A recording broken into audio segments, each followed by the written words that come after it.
విష్ణువు అమ్మవారు ఒక్కటే తత్వం, ఒకటే రూపం. పుంస్వరూపాన్ని పొంది విష్ణు అవుతుంది, స్త్రీ స్వరూపాన్ని పొంది పార్వతీదేవి అవుతుంది. ఎందుకని అంటే వీళ్ళిద్దరూ అవతారాలు తీసుకుంటారు, వీళ్ళిద్దరికీ ప్రతిజ్ఞలు ఉంటాయి. వీళ్ళిద్దరూ కూడా లోకంలో అలంకార ప్రియత్వాన్ని పొంది ఉంటారు. మీరు చూడండి, విష్ణువు అలంకార ప్రియుడు, అమ్మవారు అలంకార ప్రియత్వం. విష్ణువుకి ప్రతిజ్ఞ ఉంది.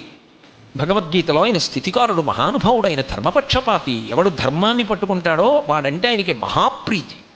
ఆయన ప్రతిజ్ఞ చేశాడు, పరిత్రాణాయ సాధూనాం వినాశాయ చ దుష్కృతాం ధర్మ సంస్థాపనార్థాయ సంభవామి యుగే యుగే.